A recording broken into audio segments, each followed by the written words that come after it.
Hello, everybody, and welcome to our podcast series, Women in Business. We're doing this in honor of National Women History Month. Our first session is From Corporate to Entrepreneur. And today we have with us founder and principal of Go to Market Impact, Susan Shramm, who will be sharing with us her successful transition from corporate to entrepreneur.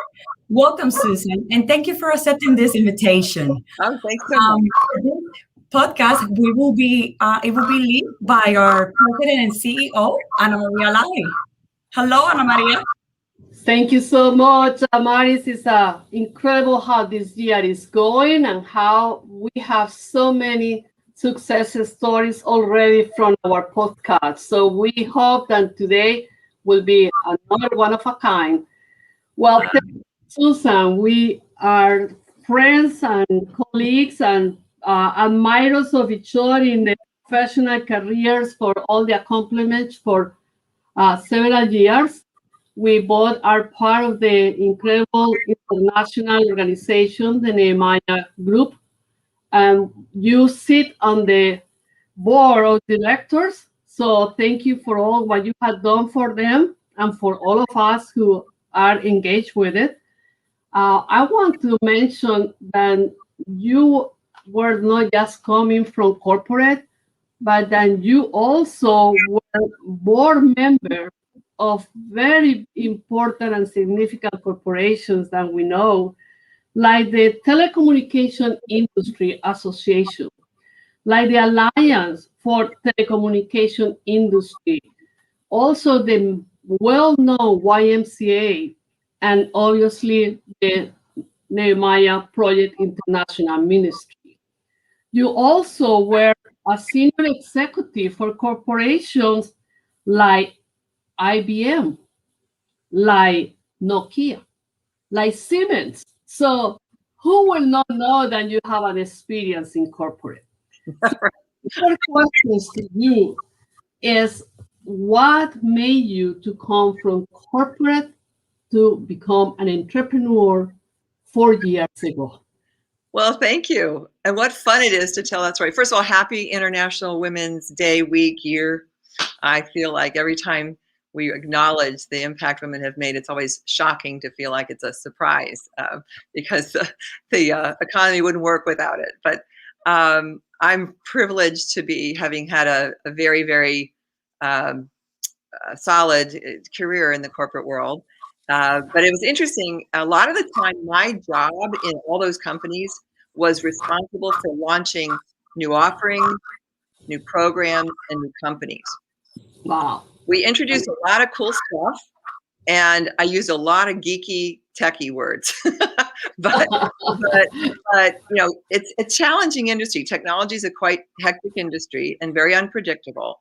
And my job required I manage a lot of crises. I did a lot of difficult downsizings as well as acquisitions, and spent many, many weeks and weekends away from my family. So one Sunday afternoon, my husband and I put on a big pot of coffee, which is our tradition when we have to think together.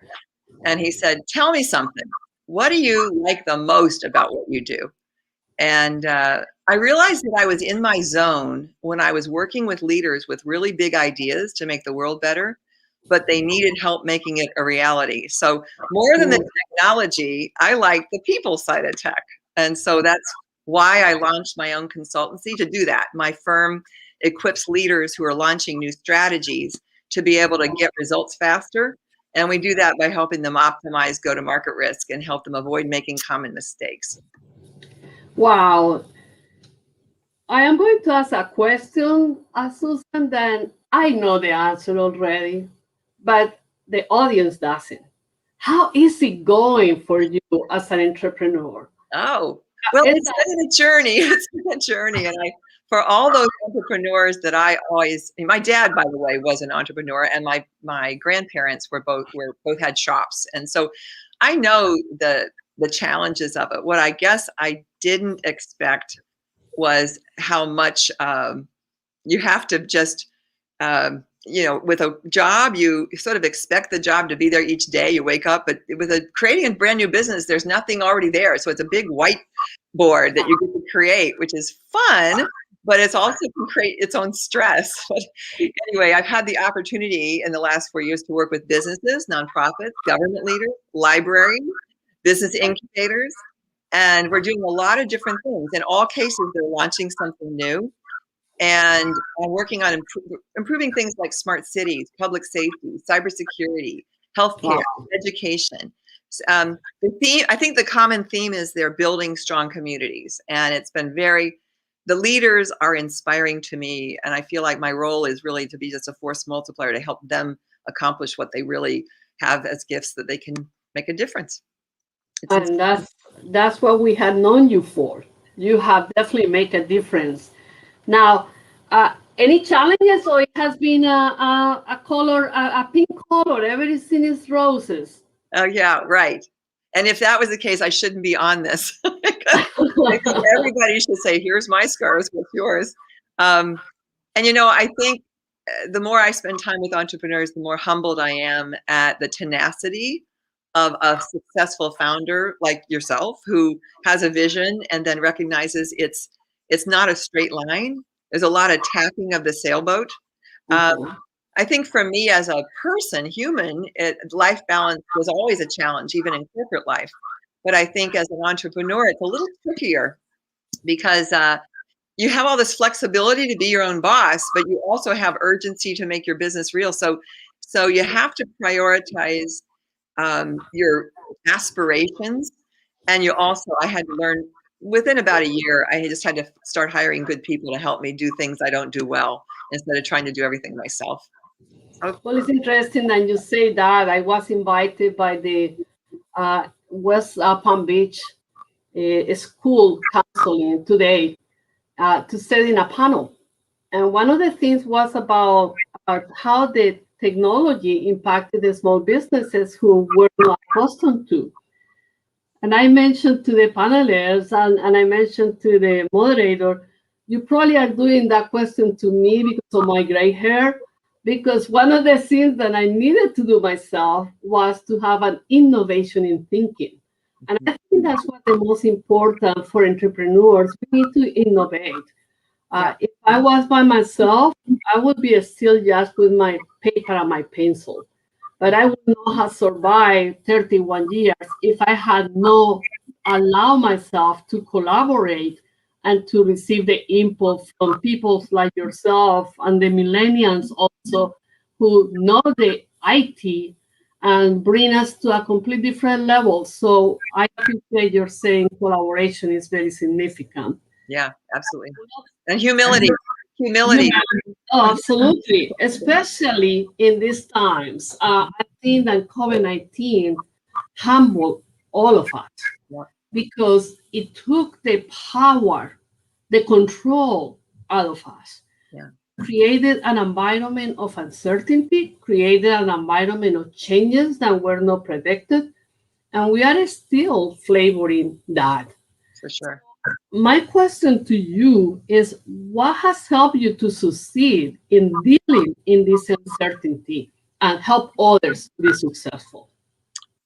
Well, I am passionate about the power of openly talking about risk, to be honest, because I think that the fact is uncertainty is like a fish in water. We're living within it. It's maybe more clear to us that it used to be there and we weren't acknowledging it. But now I think we're all aware of it. It's just that talking about it has been something that it's like a big elephant in the room. What's going to happen?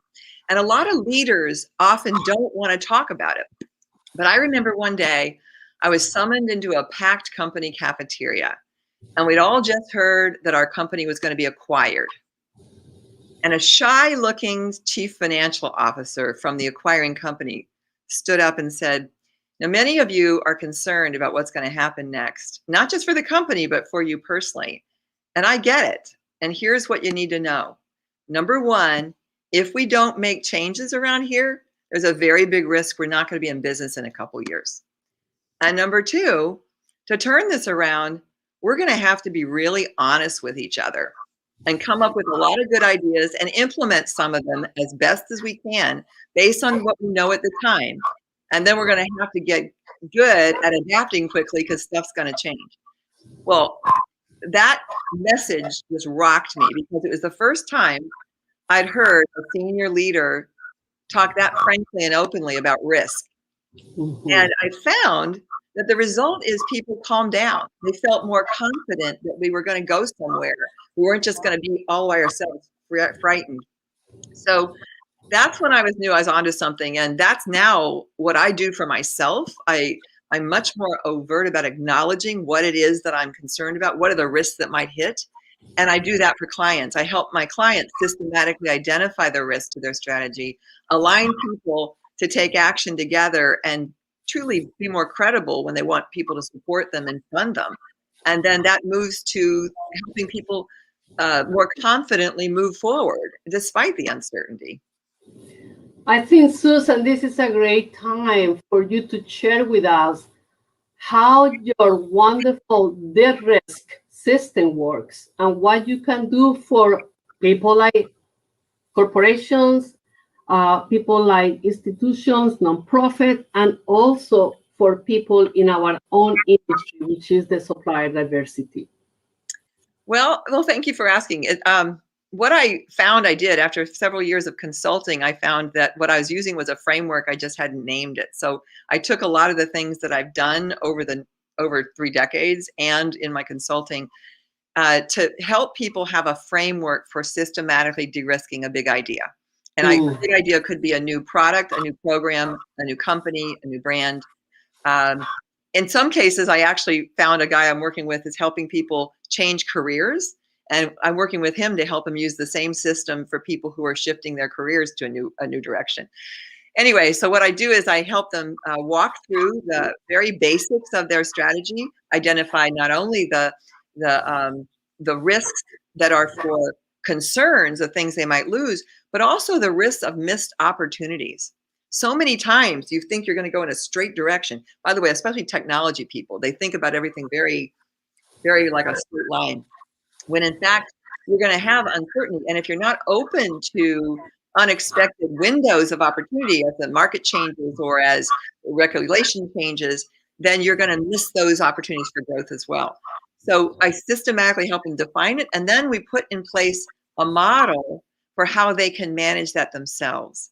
So that as leaders, they can talk more openly about risk as a leadership team and as a community of employees, and they can sort of create a what-if culture where it's okay to talk about risk in their organization. In fact, they always have an eye or scanning what opportunities or risks might come, and then they have a structured approach to incorporate that in how they build their business.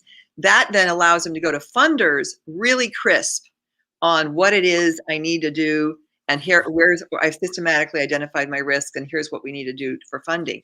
And I think what I found is when I was on funding committees and boards, and people would come forward with ideas, if they didn't acknowledge their risks, they tended to be, you were suspicious of them.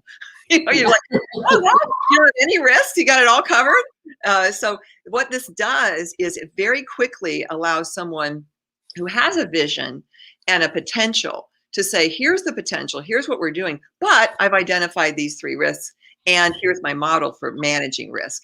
And it just differentiates you. It brings the conversation to be a much more productive conversation. Well, you and I are women of God, and we practice what we teach. So we believe in collaboration. We believe and are passionate in helping others, and we believe in our mission. Because of that, you and I decided for you to join our program of group coaching, which allow you to be part of the 3 hours coaching and 1 hour individual. And not only that, do your business development nationwide. But I am bringing you into our community that is specific and that has a lot of risk. And it's a community that has a lot of different players on the game. This community, as you know, for A&P International, we serve the global supplier diversity community, where you can find a lot of frustration, Susan. station from the DBEs, the diverse business enterprises, who get all the certifications, go to the trade shows, go to matchmaking events.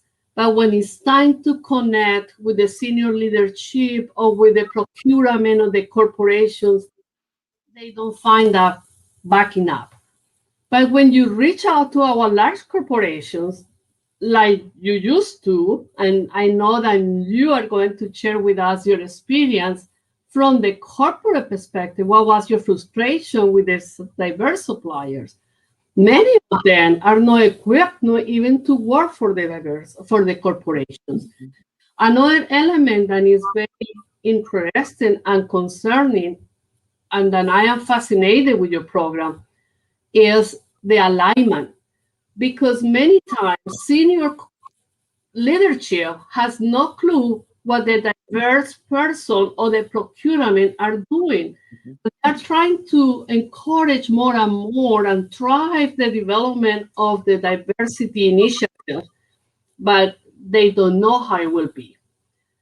Sadly, Susan, we have many groups of large corporations with billions of dollars willing to invest in the diverse suppliers, and were unable to do it because they didn't find equipped diverse suppliers. So tell us about your experience first in the corporation, and how was your experience in this community, and how you are coming to approach us in alignment and in de-risking. Well, thank you. And you just the fact that you're in this role of trying to match the two sides of the market is really critical. I mean, I really love the fact that AMP exists, because there's a gap. There's a need for this kind of alignment that you're talking about. Yeah, I was very involved in supplier diversity since the late 90s in all the corporations I worked with. I was in charge of leading initiatives to change our one, we wanted to improve the diversity of our own employee population, right? So we had a lot of initiatives there, but we also were trying to ensure that our supply chain was tapping diverse suppliers. I was a manufacturer, telecommunications industry,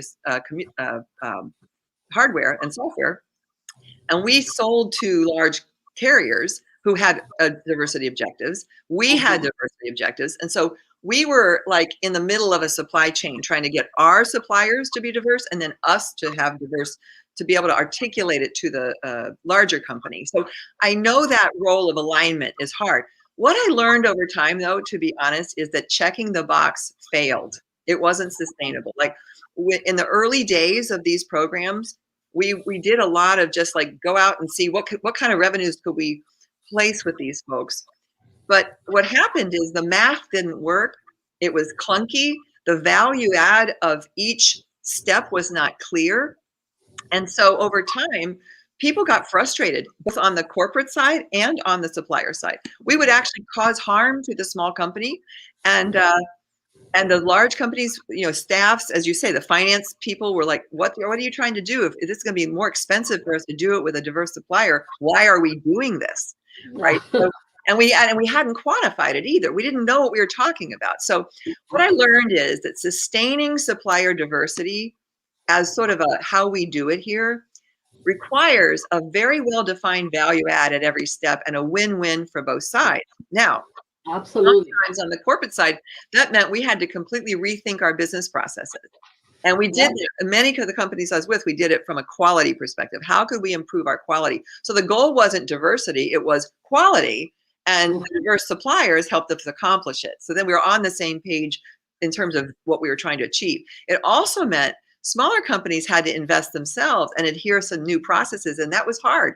In some cases, we were geeky and regulated, and it was a really heavy lift for some of them.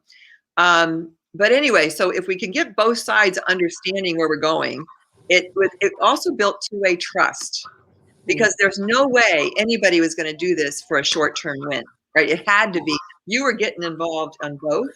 And we learned, even if we did pilots, we had to say, what are we going to learn from this pilot? Because it might not work.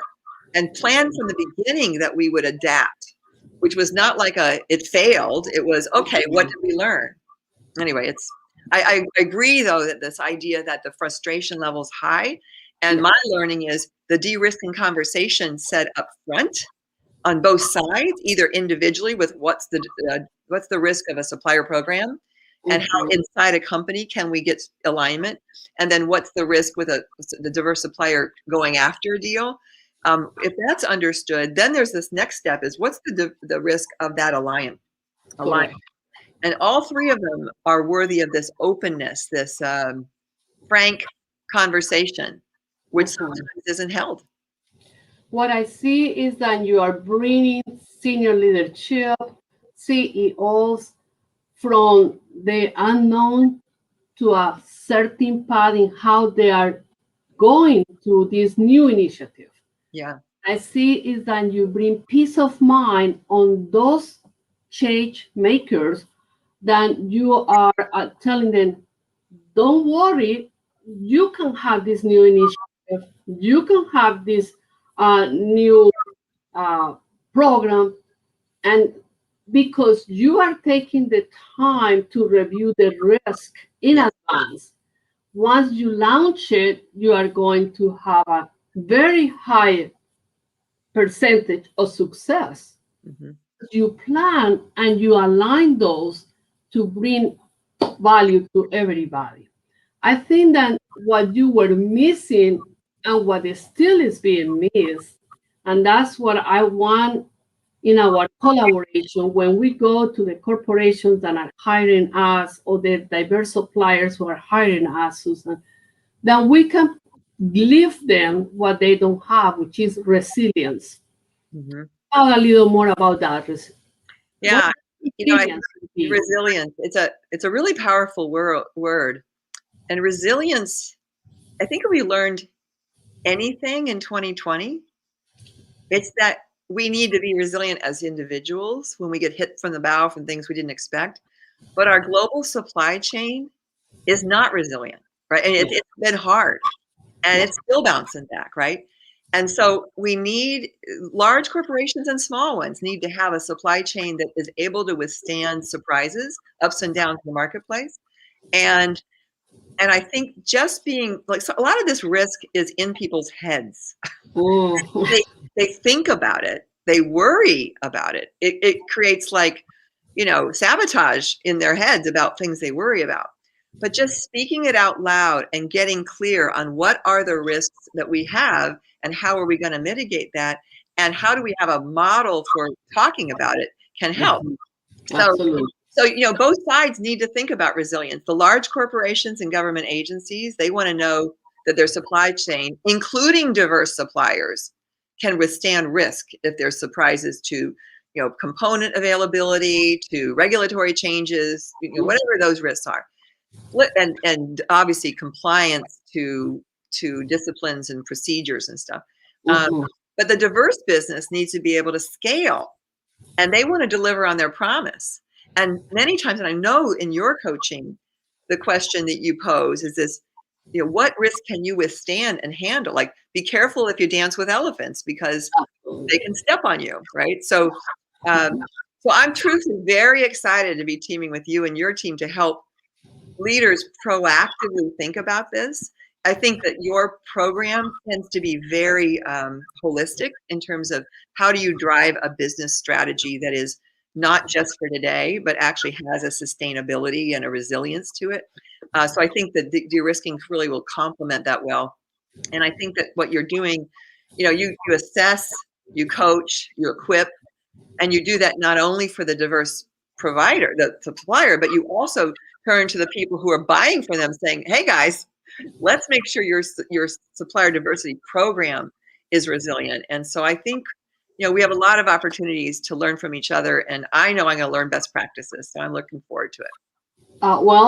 We only have 23% of the supplier diversity. So we have a lot of work to do. We are so excited to do it.